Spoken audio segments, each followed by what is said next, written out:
15 ফেব্রুয়ারি নির্বাচন কলঙ্কজনক অধ্যায় বললেন প্রধানমন্ত্রী। মিয়ানমারে বিক্ষোভে গুলি, রাজপথে সাঁজো আজান। টিকার দ্বিতীয় চালান আসছে 22 ফেব্রুয়ারির মধ্যে।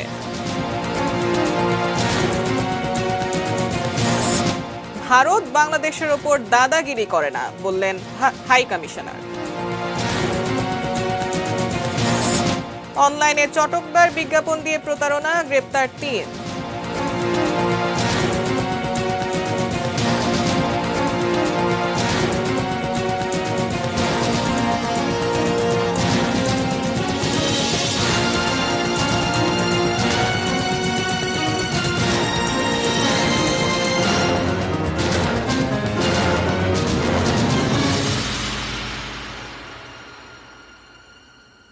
দেখছেন এটিএন নিউজ।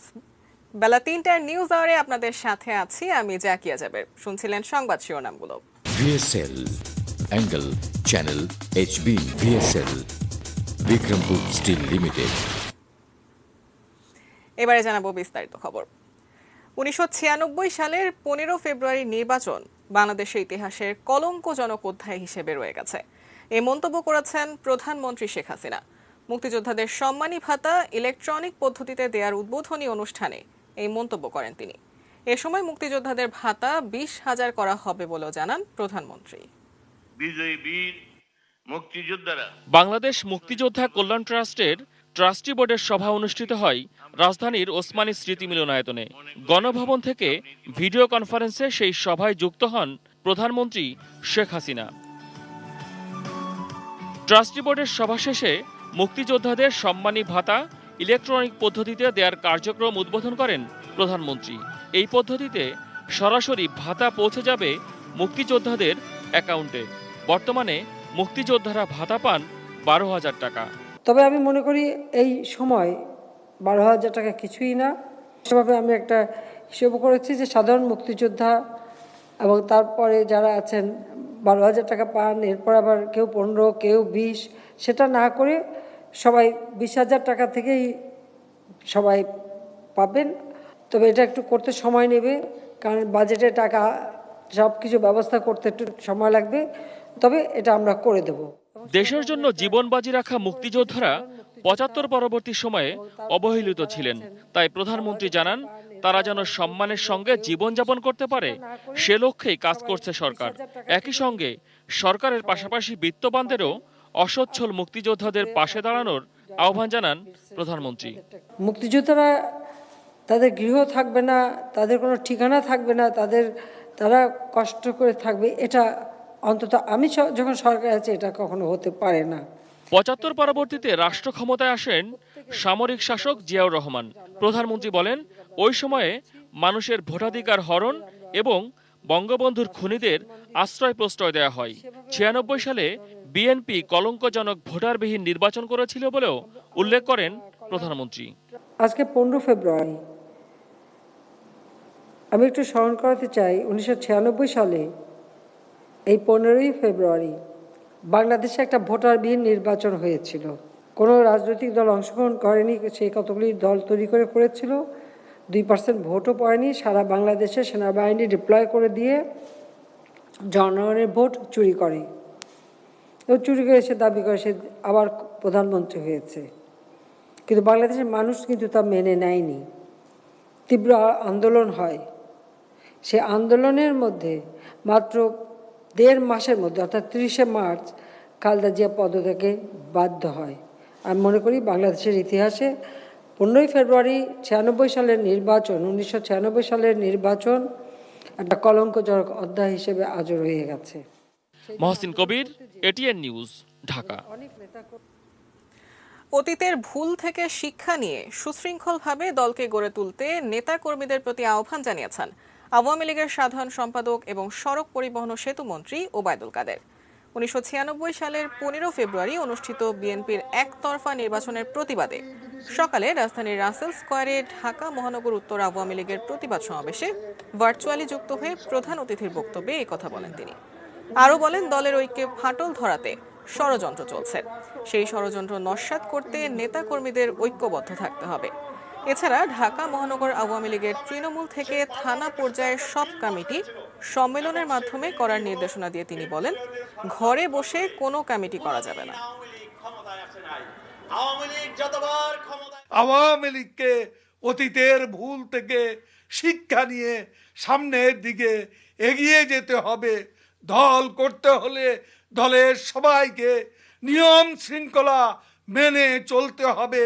কোনো অপকর্মকারী যাতে আওয়ামী লীগের শেখ হাসিনার আজ যে অর্জন, এই অর্জনকে ম্লান করতে না পারে। এদিকে স্বরাষ্ট্রমন্ত্রী আসাদুজ্জামান খান কামাল বলেছেন, সমালোচকদের মুখে ছাই দিয়ে দেশে করোনা টিকা এনেছেন প্রধানমন্ত্রী শেখ হাসিনা। দেশে এখন করোনা অনেকটাই নিয়ন্ত্রণে দাবি করে সবাইকে টিকা নেওয়ারও আহ্বান জানান তিনি। সকালে রাজারবাগ পুলিশ লাইন্স অডিটোরিয়ামে করোনা টিকা নেন স্বরাষ্ট্রমন্ত্রী। এ সময় স্বরাষ্ট্র মন্ত্রণালয়ের জননিরাপত্তা বিভাগের সিনিয়র সচিব মোস্তফা কামাল উদ্দিন ও আইজিপি ডক্টর বেনজির আহমেদও টিকা নেন। পরে মন্ত্রী জানান, অনেকেই টিকা নিয়ে বিভ্রান্তিমূলক তথ্য ছড়িয়েছিলেন, কিন্তু তাতে কোনো কাজ হয়নি। প্রধানমন্ত্রীর সময়োপযোগী সিদ্ধান্তে যথাসময়ে টিকা এসেছে এবং জনগণকে তা বিনামূল্যে দেওয়া হচ্ছে।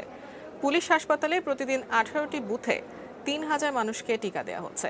পুলিশ সদস্য ছাড়াও সাধারণ জনগণও রেজিস্ট্রেশনের মাধ্যমে টিকা দিতে পারছেন। মিয়ানমার প্রসঙ্গ। বিক্ষোভ দমনে মিয়ানমারে গুলি চালিয়েছে নিরাপত্তা বাহিনী। রাস্তায় টহলে নেমেছে সেনাবাহিনীর সাঁজোয়া যান। বড় বড় শহরগুলোতে মোতায়েন করা হয়েছে অতিরিক্ত সেনা সদস্য। বেশিরভাগ এলাকায় ইন্টারনেট সেবা বন্ধ রয়েছে। উত্তরাঞ্চলীয় প্রদেশ কাচিনে বিক্ষোভে গুলি চালায় নিরাপত্তা বাহিনী। তারপরও সেনা অভ্যুত্থানের বিরুদ্ধে বিক্ষোভ অব্যাহত রয়েছে। বেশ কয়েকজন সাংবাদিককেও আটক করা হয়েছে। মিয়ানমারে নিযুক্ত জাতিসংঘের বিশেষ দূত টম অ্যান্ডিউস সেনাবাহিনীর এই অবস্থানকে জনগণের বিরুদ্ধে যুদ্ধ ঘোষণার সঙ্গে তুলনা করেছেন। সেনা কর্মকর্তাদের এমন আচরণের জন্য অবশ্যই জবাবদিহির আওতায় আনা উচিত বলেও মন্তব্য করেছেন তিনি। পশ্চিমা রাষ্ট্রগুলো সেনা শাসকদের আরও সংযত হওয়ার আহ্বান জানিয়েছে। ইউরোপীয় ইউনিয়ন ও যুক্তরাজ্য যৌথ বিবৃতিতে বলেছে, বিক্ষোভ দমনে নিরাপত্তা বাহিনীর আরও সংযত আচরণ করা উচিত। গত 1 ফেব্রুয়ারি অভ্যুত্থানের মাধ্যমে ক্ষমতা দখল করে মিয়ানমারের সেনাবাহিনী। তারপর থেকে গৃহবন্দী সূচিসহ শতাধিক নেতাকর্মী।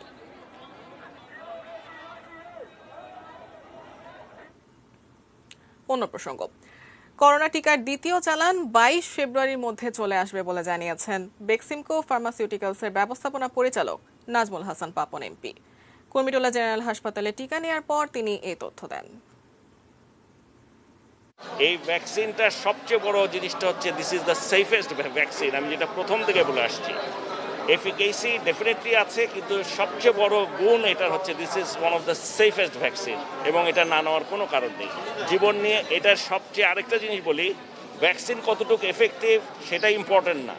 একটা জিনিস তো আপনাদের মনে রাখতে হবে, যে যেটা নাকি বিজ্ঞানীরা বলছে, সায়েন্টিস্টরা বলছে, ওয়ার্ল্ড ওয়াইড স্বীকৃত, যে এইটা দিলে আপনার মৃত্যু হবে না কোভিডে, এইটা ওরা এনশিওর করছে। এর চেয়ে বেশি আর কি দরকার। টিকার দ্বিতীয় চালান এই মাসে আসবে, ওই 21 থেকে 25 বলেছিলাম, 22 তারিখে আশা করছি চলে আসবে আমাদের দ্বিতীয় চালান। 30 লাখের মতো আসবে।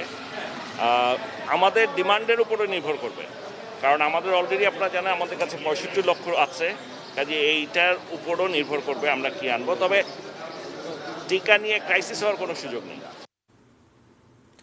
করোনা মোকাবেলায় নানা অসঙ্গতি থাকলেও টিকা ব্যবস্থাপনায় সন্তুষ্ট সাধারণ মানুষ। যদিও এই ব্যবস্থাপনা আরও সহজ করতে চায় স্বাস্থ্য অধিদপ্তর। বিশেষজ্ঞরা বলছেন, টিকার তাৎক্ষণিক প্রতিক্রিয়া দেখার পাশাপাশি দীর্ঘমেয়াদী প্রভাব পর্যবেক্ষণও জরুরি। আরও জানাচ্ছেন সাদিয়া আফরোজ। সারা দেশে করোনার টিকাদান শুরুর পর থেকেই টিকা নিতে আসা মানুষের সংখ্যা বাড়ছে প্রতিদিনই। বিশেষ করে রাজধানীর অনেক কেন্দ্রে টিকা দিতে হিমশিম খাচ্ছেন সংশ্লিষ্টরা। একই সাথে নিবন্ধনের সংখ্যাও বাড়ছে দ্রুত গতিতে। সবকিছু সামলে সরকারের টিকা ব্যবস্থাপনা নিয়ে সন্তোষ জানিয়েছেন সাধারণ মানুষ। যেভাবে মেইনটেইন করতেছে মেসেজ দেওয়ার মাধ্যমে বা সবকিছু পর্যালোচনা করে খুবই ভালো লাগছে। এটা ভালো, কারণ আমার রেজিস্ট্রেশন করতে কোনো প্রবলেম হয়নি। আসতেই মেসেজটা দেখলো, SMS দেখে এখানে কাউন্টারে দিল। ভ্যাকসিনের দিক থেকে বাংলাদেশের যে অগ্রগতি উন্নয়নশীল রাষ্ট্রগুলোতে এবং সাম্রাজ্য শক্তিশালী রাষ্ট্র এত অগ্রগতি হয় না যেটা বাংলাদেশে রয়েছে। টিকা নিতে আসা মানুষের ভিড় সামলাতে এরই মাঝে হাসপাতালগুলোকে আরও টিম বাড়ানোর নির্দেশনা দেওয়া হয়েছে বলে জানিয়েছে স্বাস্থ্য অধিদপ্তর। একই সাথে জানানো হয়, প্রথম ধাপে টিকা দেয়া শেষ করার পর প্রান্তিক পর্যায়ে বয়স্কদের জন্য স্পটে বিশেষ ব্যবস্থা রাখা হবে। প্রত্যেক প্রতিষ্ঠান তাদের জায়গা অনুযায়ী এই ভ্যাকসিন টিমগুলো করা হয়েছে এবং ব্যবস্থা নেওয়া হয়েছে। এরপরে যদি দরকার হয় সেই অবশ্যই আমাদের মনে রাখতে হবে যে স্বাস্থ্যবিধি মেনে যেন তারা যদি টিম বাড়াতে পারে, অবশ্যই এই বাড়ানোর নির্দেশনা আমাদের দেওয়া আছে। সিরাম থেকে প্রতি মাসে 50 লাখ ডোজ করে জুলাই নাগাদ 3 কোটি ডোজ টিকা আসবে। এছাড়া এ মাসেই কোভ্যাক্সের মাধ্যমে অক্সফোর্ডে টিকা আসা শুরু হবে বলে জানিয়েছে স্বাস্থ্য অধিদপ্তর। ধাপে ধাপে আসবে 6 কোটি ডোজ। 10 কোটি মানুষের টিকার বন্দোবস্ত করতে এরই মাঝে বিভিন্ন দেশের সাথে যোগাযোগ করছে সরকার। স্বাস্থ্য অধিদপ্তর বলছে, আরও টিকার প্রয়োজন হলে সিরাম অথবা কোভ্যাক্সের কাছ থেকেই সংগ্রহ করতে পারবে বাংলাদেশ। প্রয়োজন অনুযায়ী আবার কেনা হবে। যেইভাবে আসলে ভ্যাকসিন আসবে আমাদের পরিকল্পনাটাও সেইভাবে হবে সারা দেশে যে কিভাবে দেওয়া হবে। টিকা ব্যবস্থাপনা নিয়ে সন্তুষ্ট বিশেষজ্ঞরাও। তবে দীর্ঘমেয়াদে টিকার প্রভাব পর্যবেক্ষণে আইইডিসিআরকে জোরালো ভূমিকা রাখার তাগিদ দেন চিকিৎসা বিজ্ঞানী ডাক্তার লিয়াকত আলী। ভ্যাকসিন দেওয়াটা একটা পার্ট পর্যন্ত সফল, কিন্তু এর মনিটরিং, এর পরবর্তী যেটাকে ফার্মাকোভিজিল্যান্স, সম্ভব হলে ফেজ 4 ক্লিনিক্যাল ট্রায়ালের ব্যবস্থা করা, এটা কিন্তু সব জনগোষ্ঠীকে আলাদাই করতে হবে। Sadia Afroz, ATN news, Dhaka. ভারত বাংলাদেশের ওপর দাদাগিরি করে না, আর চীন বা অন্য কোনো দেশের সঙ্গে বাংলাদেশের সম্পর্কের গভীরতাও দিল্লির চিন্তার বিষয় না। এ দাবি ঢাকায় নিযুক্ত ভারতীয় হাইকমিশনার বিক্রম দোরাইস্বামীর। সকালে জাতীয় প্রেস ক্লাবে ডি ক্যাপ টক অনুষ্ঠানে দোরাইস্বামী আরও বলেন, ভারত চায় রোহিঙ্গারা নিজ দেশে ফিরে যাক, আর এজন্য সংকটের মূলে কাজ করবে ভারত। বাংলাদেশের সঙ্গে চীনের সম্পর্ক গভীর হলে সেটা ভারতের জন্য কতটা উদ্বেগের, এমন প্রশ্নের সরাসরি জবাব ঢাকা নিযুক্ত ভারতীয় হাইকমিশনারের। How you perceive your relationship with me vis-a-vis your relationship with anybody else is your government's business, not mine. My business is to assess how you react to me, and so far I have no complaint. বাংলাদেশের কূটনৈতিক প্রতিবেদকদের সংগঠন ডিক্যাবের আয়োজনে দোরাইস্বামী বলেন, দাদাগিরি শব্দটা ভারত বাংলাদেশ সম্পর্কের সঙ্গে যায় না, বরং ভারত বাংলাদেশের সম্পর্কটা বন্ধুত্বের এবং বিশেষ ধরনের বন্ধুত্বের। Friendship with Bangladesh is a cornerstone of our foreign policy. So how could we be acting in a big brotherly way? এই বিশেষ ধরনের বন্ধুত্বটা কেমন সেই ব্যাখ্যা দিয়ে বিক্রম দোরাইস্বামী বলেন, ভারতের দেওয়া বৈদেশিক ঋণের 28% আসে বাংলাদেশে। We have done all we can to show that Bangladesh is special as a friend, and that is not the action of somebody who's trying to be big brotherly.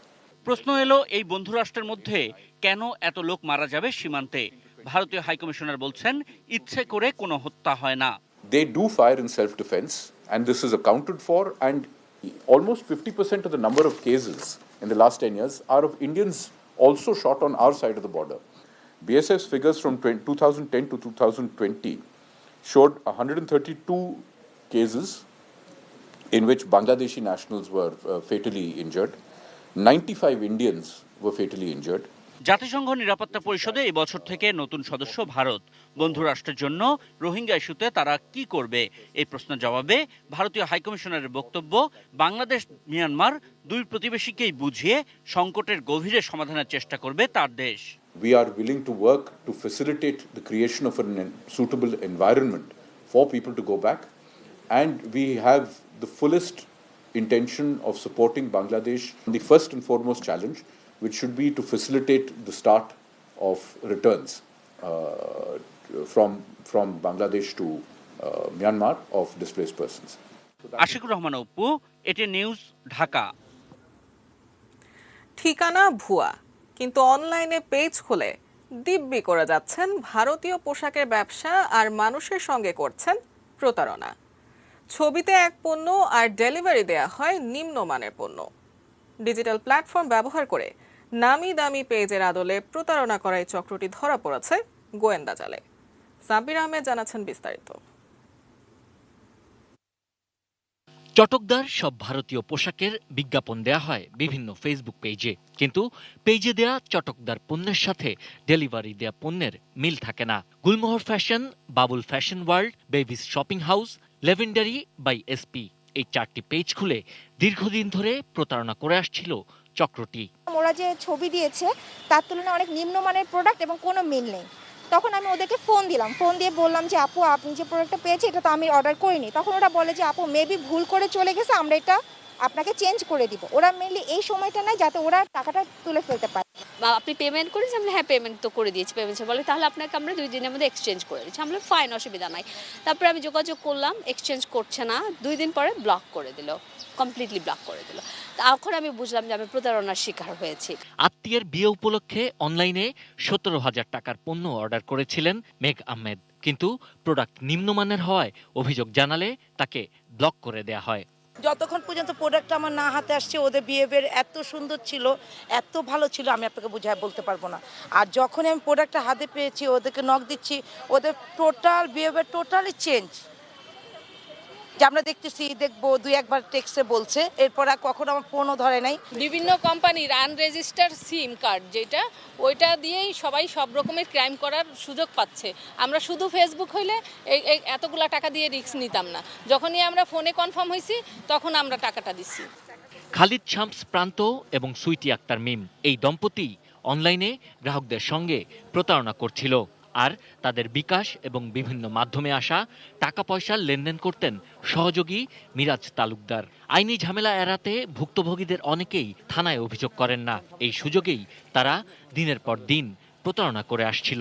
তবে এবার শেষ রক্ষা হয়নি। খুলনা থেকে এই 3 প্রতারককে গ্রেপ্তার করেছে পুলিশ। বিভিন্ন ওয়েবসাইট, বিভিন্ন দোকান থেকে সুন্দর সুন্দর ছবি তারা কালেকশন করতেন। কালেকশন করে তারা সেই ছবিগুলি তারা তাদের পেজে দিতেন যে তারা এই জিনিসগুলি তারা বিক্রি করেন।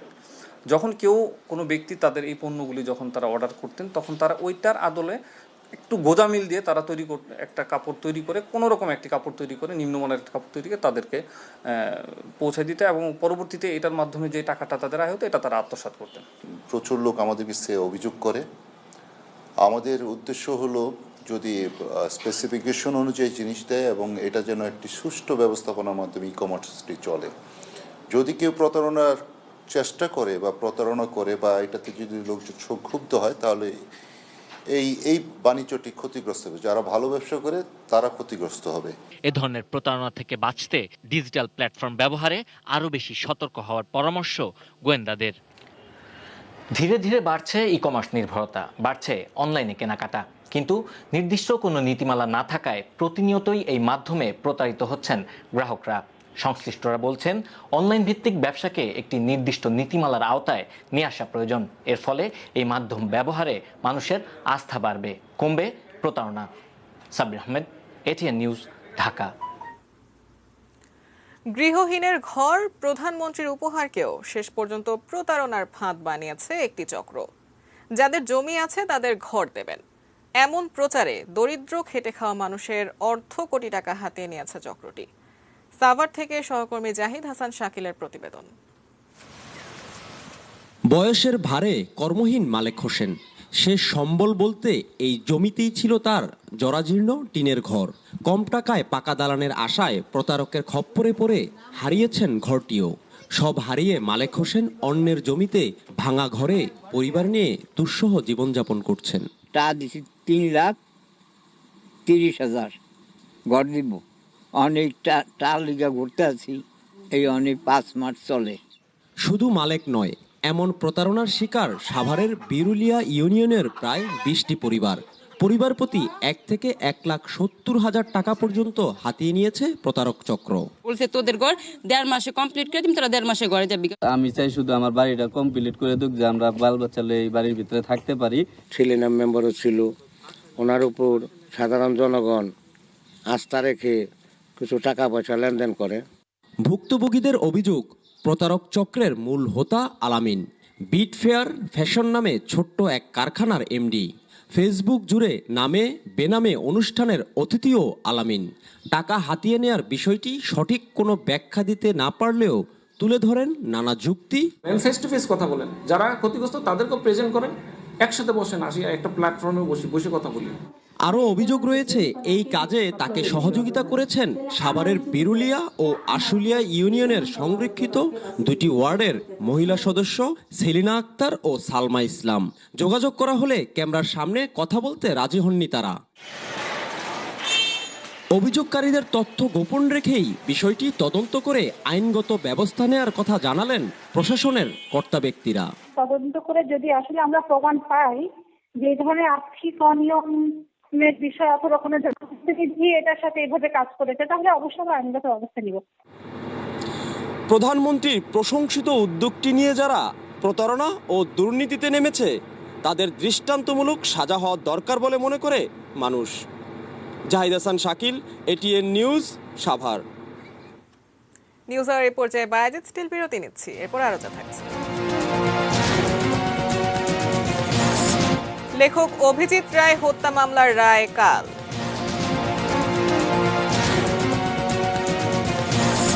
বাউল সম্রাট শাহ আব্দুল করিমের 105তম জন্মদিন আজ।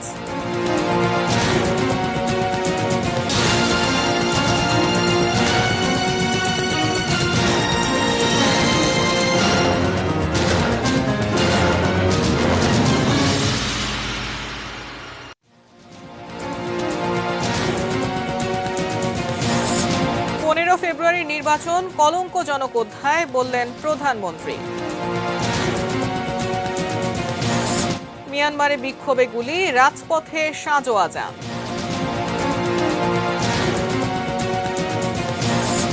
টিকার দ্বিতীয় চালান আসছে 22 ফেব্রুয়ারির মধ্যে। ভারত বাংলাদেশের ওপর দাদাগিরি করে না বললেন হাই কমিশনার। অনলাইনে চটকদার বিজ্ঞাপন দিয়ে প্রতারণা, গ্রেপ্তার 3।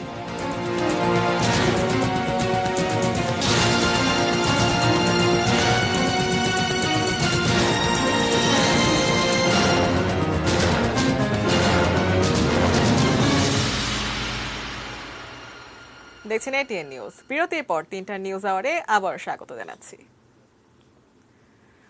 বিজ্ঞান লেখক অভিজিৎ রায়কে হত্যার ঘটনায় উগ্রপন্থী 6 আসামির সাজা হবে কিনা তা জানা যাবে কাল।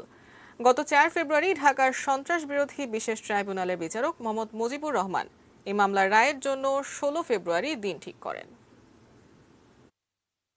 পদার্থবিদ অধ্যাপক অজয় রায়ের ছেলে অভিজিৎ রায় থাকতেন যুক্তরাষ্ট্রে।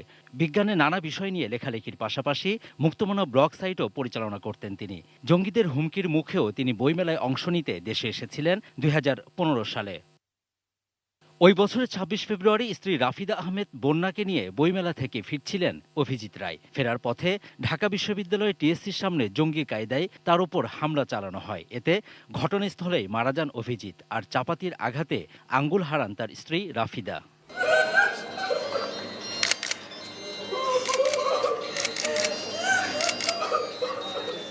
ঘটনার পর শাহবাগ থানায় হত্যা মামলা করেন অভিজিতের বাবা, ঢাকা বিশ্ববিদ্যালয় পদার্থবিজ্ঞান বিভাগের সাবেক অধ্যাপক অজয় রায়। ডিবির হাত ঘুরে মামলাটি তদন্তের দায়িত্ব যায় কাউন্টার টেরোরিজম ইউনিটের কাঁধে। 2019 সালের 13 মার্চ 6 জনকে আসামি করে আদালতে অভিযোগপত্র দেওয়া হয়, সাক্ষী করা হয় 34 জনকে।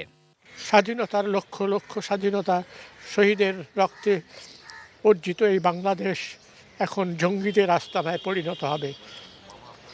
কাজেই আমি চাইব সরকার অবিলম্বে এই সব জঙ্গিদের তৎপরতা বন্ধ করবেন।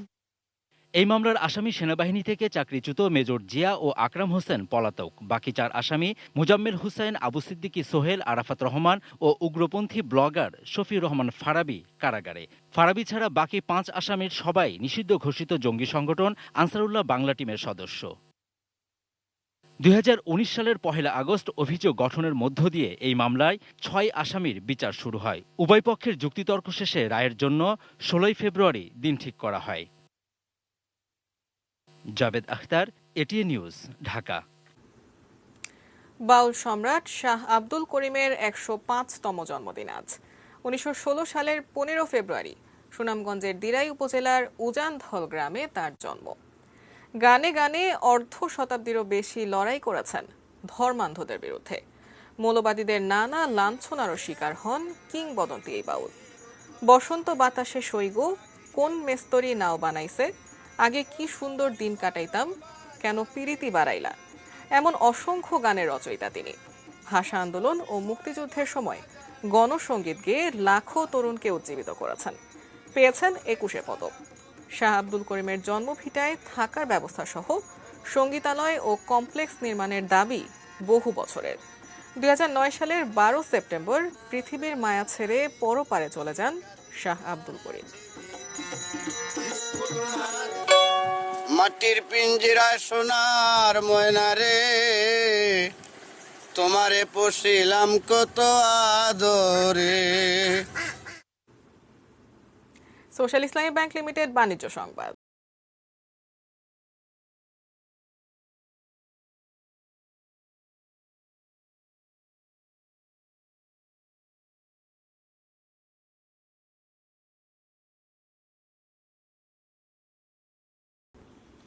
দেশে ব্যবসায়ী শিল্পপতিদের শীর্ষ সংগঠন এফবিসিসিআই নির্বাচন হবে আগামী 5 মে।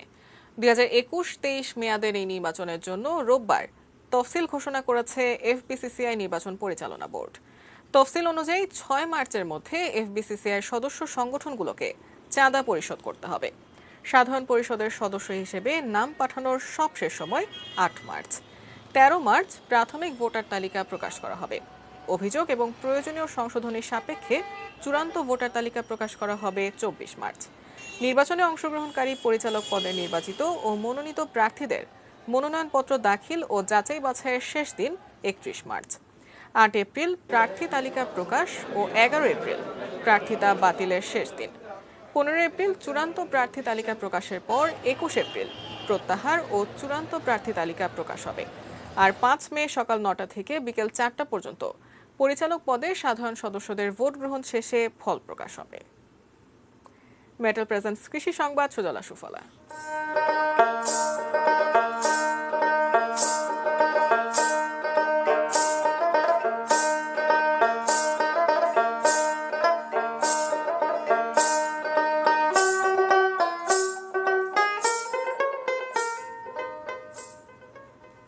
পটুয়াখালীর কৃষক দেলোয়ার খলিফা নিজের জমি নেই, বন্যা নিয়ন্ত্রণ বাঁধের জমিতে শুরু করেন চাষাবাদ। বেছে নেন পাহাড়ের জুম পদ্ধতি। সচ্ছলতার মুখও দেখেছেন দেলোয়ার খলিফা। তবে দুশ্চিন্তা সরকারি জমিতে চাষাবাদের ভবিষ্যৎ নিয়ে। প্রতিনিধি জাহিদ রিপনের তথ্য, ছবিতে ডেস্ক রিপোর্ট। পটুয়াখালীর সাগরপাড়ে ধুলাশর ইউনিয়নের ভূমিহীন কৃষক দেলোয়ার খলিফা একসময় দিনমজুর হিসেবে অন্যের জমিতে কৃষিকাজ করতেন, আর এখন নিজেই সবজি বিক্রি করে লাভ করছেন লাখ লাখ টাকা। কিন্তু কিভাবে? নিজের জমি না থাকায় বন্যা নিয়ন্ত্রণ বাঁধের ঢালের 1 কিলোমিটার জমিতে সবজি ও ফলের চাষ শুরু করেন। জৈব সার ও পরিচর্যার মাধ্যমে সারা বছর উৎপাদন করছেন বিভিন্ন সবজি ও ফল। এখান থেকে পাইকারি নেয়, তারপর নিজে বাজারে নিয়ে বিক্রি করি। প্রায় লাখ 2 টাকার মতন আল্লাহর রহমতে লাভবান হয়েছে। স্বামী স্ত্রীর যৌথ শ্রমে পরিবারে ফিরেছে আর্থিক সচ্ছলতা। গড়ে তুলেছেন গবাদি পশু ও হাঁস মুরগির খামার। দেলোয়ারের সফলতায় এলাকাবাসীও খুশি। কৃষি খামার দিয়ে ছাগল, গরু, ভেড়া এটা আগে আমাদের কিছু ছিল না। এই কৃষিকাজ করে আমরা এটি উন্নত করতে পারছি। পাহাড়ি অঞ্চলে যেভাবে জুম চাষ হয়, ঠিক সেরকম এই দেলোয়ার এই অবদার ঢালে সেভাবে তার কৃষি খামার গড়ে তুলেছেন। অনেকে এই কাজটা করার জন্য আগ্রহ প্রকাশ করতেছে। আর চাষাবাদে সব ধরনের সহযোগিতা করছে কৃষি বিভাগ। বিশেষ করে এবছর যে বন্যজনের আওতায় আমাদের যে সূর্যমুখী আসছে, আমরা এবার তাকে সূর্যমুখীর প্রদর্শনী দিয়েছি, যাতে সে সবজির পাশাপাশি অন্যান্য ফসল করেও যাতে ইনকাম আরো বৃদ্ধি করতে পারে। বেড়িবাঁধ সংস্কার কাজ শুরু হওয়ায় এখন শঙ্কায় পরিবারটি। চাষের জন্য ভূমিহীন দেলোয়ার সরকারি জমি পাবেন এমন প্রত্যাশা এলাকাবাসীর।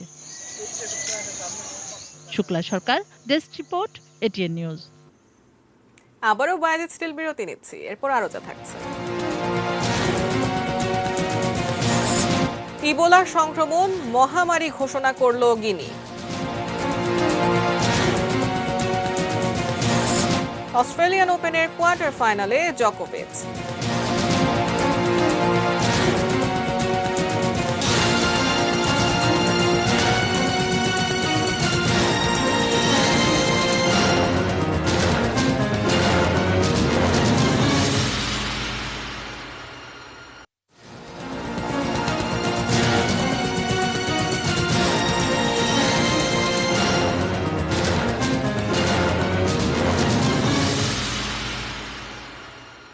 দেখছেন এটিএন নিউজ। বিরতির পর 3টা নিউজ আওয়ারে আরও একবার স্বাগত জানাচ্ছি। দেশের বাইরের আরও কিছু খবর জানাবো।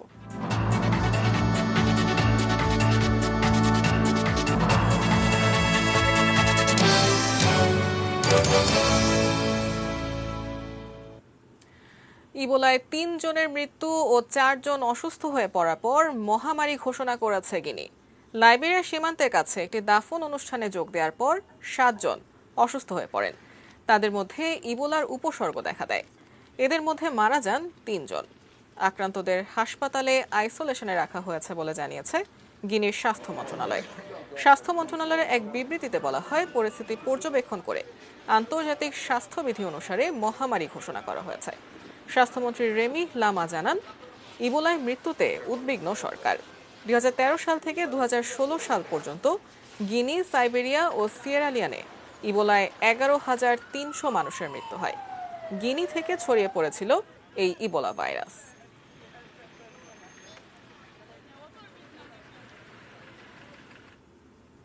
এবারে গালফ অয়েলের সৌজন্যে বাংলাদেশ ওয়েস্ট ইন্ডিজ ক্রিকেট সিরিজের খবর।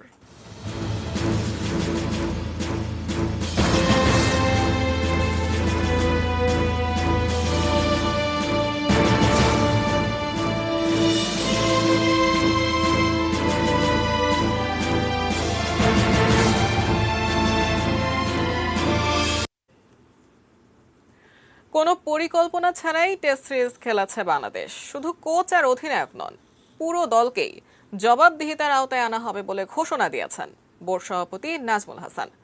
অন্যদিকে এই ব্যর্থতার পেছনে ঘরোয়া ক্রিকেটে জাতীয় দলের ক্রিকেটারদের না খেলাকেই দুষলেন সাবেক অধিনায়ক নাইমুর রহমান দুর্জয়। ওয়েস্ট ইন্ডিজকে 395 রানের লক্ষ্য দিয়েও পরাজয়, আবার 231 রান তাড়া করতেও ব্যর্থ বাংলাদেশ। দেশের মাটিতে তামিম, মুশফিক, মুমিনুলদের এমন দুরবস্থায় তাই প্রশ্নবিদ্ধ বোর্ড। বিসিবির সভাপতিও রীতিমতো ক্রুদ্ধ বাংলাদেশের পারফরমেন্সে। প্রত্যেক দিন প্রত্যেকটা সেশনের একটা প্ল্যান থাকে, স্ট্র্যাটেজি থাকে। এখানে প্ল্যানিং বলেন, স্ট্র্যাটেজি বলেন, কোঅর্ডিনেশন বলেন, কিচ্ছু ছিল না। সব ইন্ডিভিজুয়ালি যার যার মতো এসে গিয়ে খেলে দিয়ে আসছে। সবচেয়ে বড় কথা হচ্ছে, এটা তো চলতে দেওয়া যাবে না। বাট অ্যাব্রাপ্টলি হঠাৎ করে এখনই সব চেঞ্জ করে ফেলবো যে তা না। বাট ডেফিনেটলি এখন সময় হয়েছে এই জিনিসগুলো দেখার, কারণ আমাদের এরকম কখনো এর আগে হয়নি। টেস্ট খেলার বয়স 20 বছর পার হলেও বাংলাদেশের উন্নতির গ্রাফটা চোখে পড়ার মতো নয়। টেস্ট অধিনায়ক মুমিনুলও উন্নতিটা দেখছেন না। তবে সাবেক অধিনায়ক নাইমুর রহমান দুর্জয় সাদা পোশাকে রঙিন পারফরমেন্সের দিক নির্দেশনা দিয়েছেন।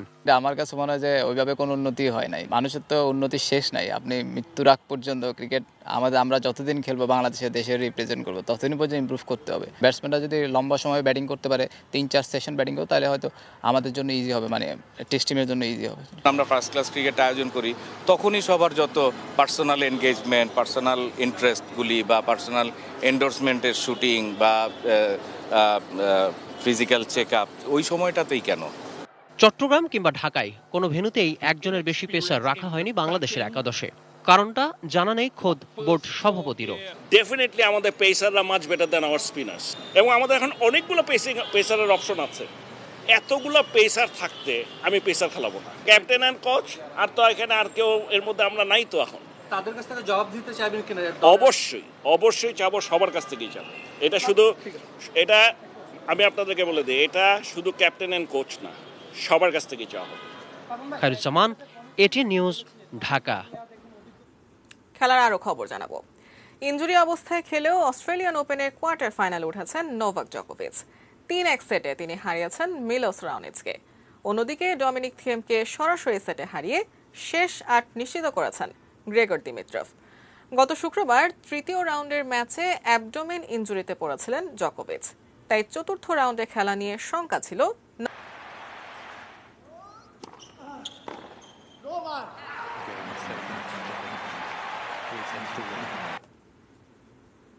নিউজ আওয়ার শেষ করছি, তার আগে শিরোনামগুলো জানিয়ে দিচ্ছি আরো একবার।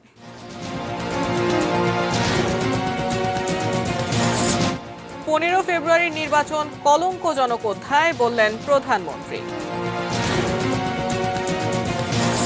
মিয়ানমারে বিক্ষোভে গুলি, রাজপথে সাঁজো আজান।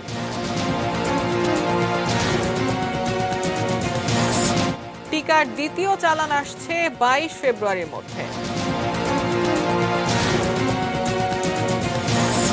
ভারত বাংলাদেশের ওপর দাদাগিরি করে না, বললেন হাই কমিশনার।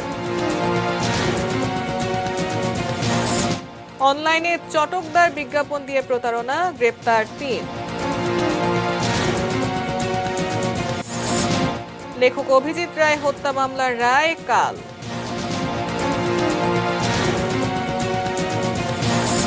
বাউল সম্রাট শাহ আব্দুল করিমের 105তম জন্মদিন আজ। ইবোলা সংক্রমণ, মহামারী ঘোষণা করল গিনি।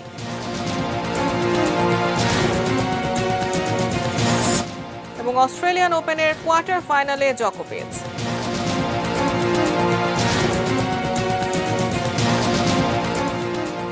এই ছিল বেলা 3টার নিউজ আওয়ার। সঙ্গে থাকুন, দেখতে থাকুন এটিএন নিউজ। এটিএন নিউজের ব্রেকিং নিউজ আপনার মোবাইলে পেতে টাইপ করুন START স্পেস M লিখে পাঠিয়ে দিন 5959 নম্বরে।